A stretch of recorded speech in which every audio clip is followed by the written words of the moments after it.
As a member of Congress, I introduced a resolution that called for the protection of Hindus and religious minorities in Bangladesh, people who continue to be targeted and persecuted to this day.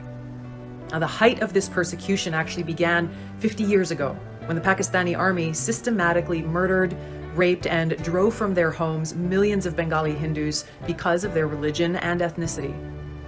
March 25th, 1971 was the beginning of a systematic targeting of Hindus in Bangladesh by the Pakistani military. It began in Hindu neighborhoods and villages, first at Jagannath Hall, which was a Hindu dormitory in Dhaka University, where 5,000 to 10,000 people were killed on that first night alone. This genocidal campaign continued for 10 months, resulting in 2 to 3 million people killed, hundreds of thousands of women and girls raped, and more than 10 million forced to flee their homes.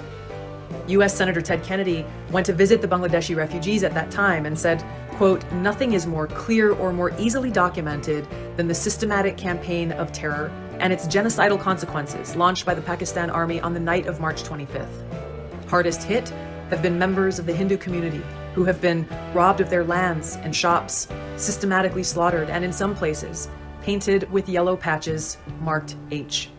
End of quote. Now, the Islamist, not to be confused with Islam, the Islamist persecution of Hindus and other religious minorities in Bangladesh didn't end with Bangladesh's independence.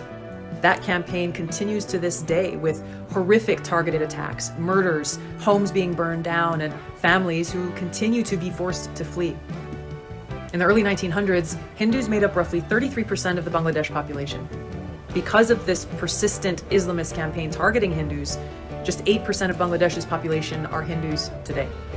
Just a few days ago, in Bangladesh, hundreds of hardline Islamist extremists attacked Hindu temples, destroyed a train, set fire to government buildings, the press club, and public buses, leaving dead and injured behind. Unfortunately, the Islamists' campaign of terror against Hindus, other religious minorities, secularists, atheists, and others in Bangladesh is not unique. It's been going on for centuries. Prior to U.S. regime change wars in Iraq, Libya, and Syria, which either toppled or weakened secular authoritarian leaders who protected religious minorities from Islamist jihadists, there were 1.5 million Christians in Iraq and 2.2 million in Syria. Now there are an estimated 200,000 to 300,000 Christians in Iraq and 450,000 in Syria. Afghanistan was a very multi-religious country which included Hindus, Buddhists, Zoroastrians, and more prior to the Islamist takeover.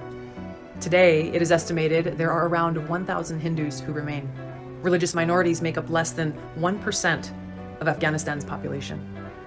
Until the leaders of the United States and the world condemn and commit to defeating the Islamist exclusivist ideology, an ideology which holds that all non-Muslims and many so-called quote-unquote heretical Muslims need to be wiped from the face of the earth, enslaved, or at the very least kept as second-class citizens without the right to own land, worship openly, etc., like in Pakistan, the jihadist campaign of terror will continue throughout the world.